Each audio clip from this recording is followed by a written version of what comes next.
Good morning, it's Devorah. It's InStory Live. It's still the holiday of Sukkoth, and I am sitting in my Sukkah. And I'll go over a little bit more of what that is, what the vision of it is, and why I am here.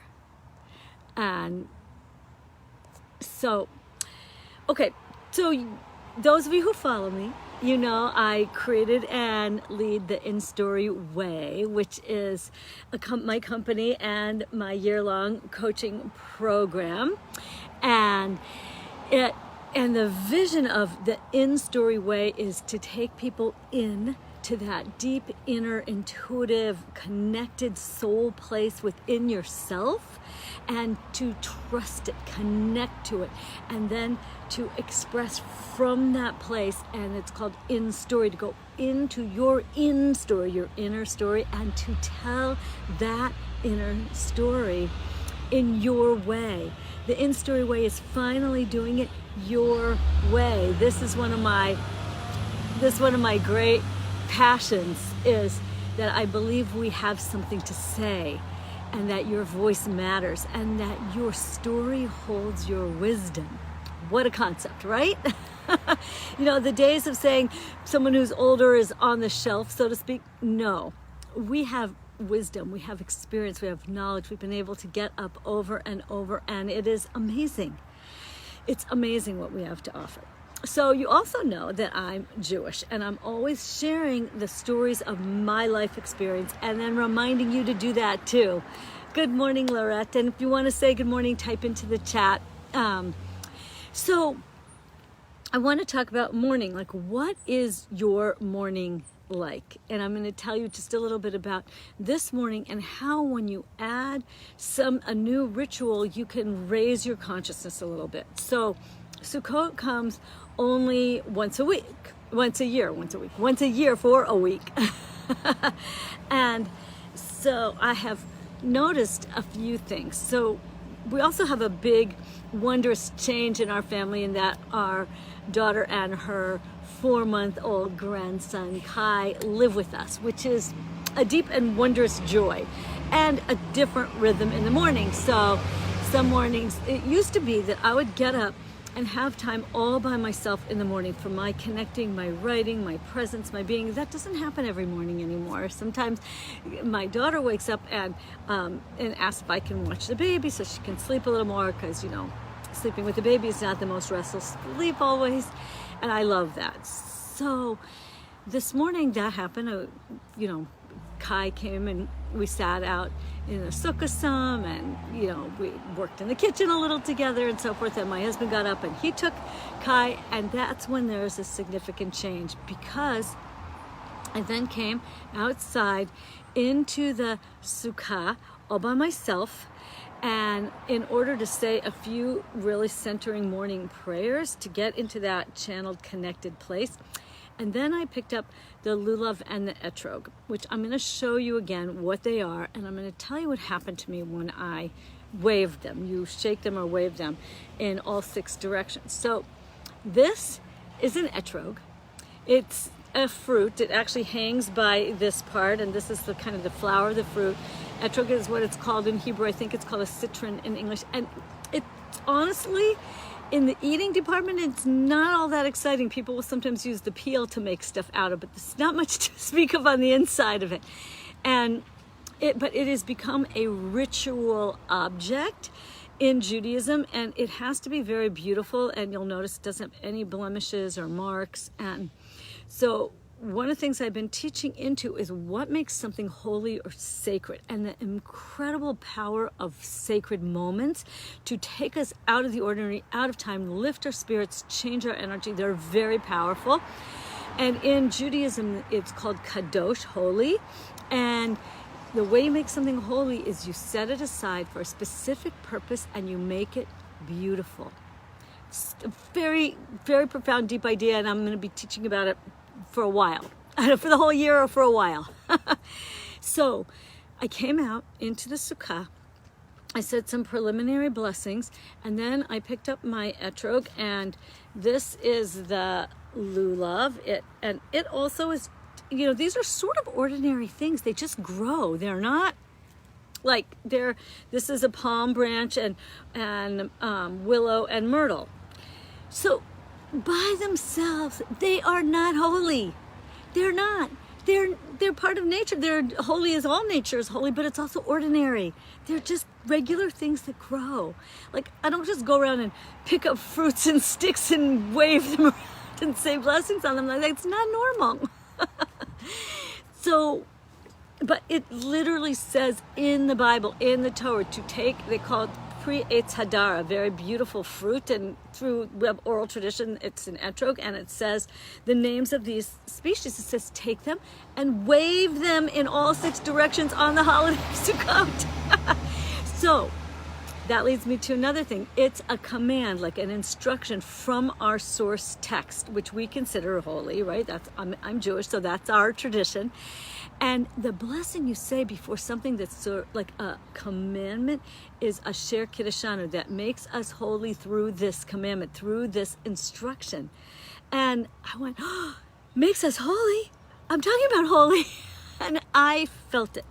I came out here, I stood, and I felt that expanded presence. And often, and maybe you feel this too, often in that expanded moment, tears come to my eyes. Not because I'm upset or sad, but because I feel connected. And there's an overflowing, a yearning. And so the etrog has the sense of being connected to your heart. And so when you wave them, you put them together and you emanate from your heart. And what happens is you wave them in all 6 directions, shaking 3 times from each side. So if I'm doing forward, I'm going 1, 2, 3. Each time the etrog is at my heart, I emanate from my heart and I come back to my heart. And we do that in all 6 directions. From your heart in this direction. And for me, it's like sending out this light, this holiness, this blessing, this idea that's coming from my heart out into the world. Hi, Amanda. Hi, Gail. So I stood some extra time and I felt this sense of, all of this, expanding this light in all of the directions into our world that needs it so much, and that emanating from my heart. And I remembered this teaching that had come to me not during Sukkot, at another time. And I often get things in 3s, and 3 is it's the triangle, that base. It's considered a strengthening of something. In Judaism, also, if you do something 3 times, it's called a hazakah, a strengthening. That becomes the thing you can be consistent with. And often things come to me in 3s, and so this was these 3 stages of deep expression, and they are inspiration, emanation, and activation. And I'm going to tell you what that feels like to me, and let's see if it resonates with you.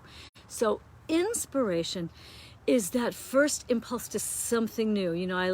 Because my program's called the InStory Way, often I've done lists of all the words about that we have to connect to. Inspired, interesting, intuition, inner. So inspiration means you're taking something in that inspires you. It shifts how you feel. You feel inspired. It shifts your energy. Then emanation is something that comes out from you. I often talk about from where are you emanating? Meaning, is everything coming out of you being pulled out by your response to the world around you? But here's the thing. If you follow these 3 steps, you won't always just be pulled around. If you allow yourself to be inspired, so you take in something, but it's something uplifting, something by choice or something amazing that happens. You become inspired, which allows you to shift your energy to a higher frequency, so to speak, and then you can emanate out something that is going to inspire the next person, right? And so you get inspired, then you emanate out something that is your teaching, your wisdom, your ideas, your voice, your story. And then the last is activation, and that's giving somebody something to do. it's like turning on the switch that activates a thing. So there are teachers who talk about they do activations. I'll call like their process an activation. So so it takes you through a way that you can make a difference. So think about it. Do something that inspires you. So sometimes for me that's going into the forest. So here's an example. I go into the forest, and not too long ago I stopped and I did a process where I got quiet and I asked for a blessing from the trees, which is basically a way of me receiving information. So I allow myself to tune into my intuition, right? To receive that inspiration, and then I record it. I speak it out, whatever's coming through to me. I speak it out, my phone records it, and now so now I have received an inspiration.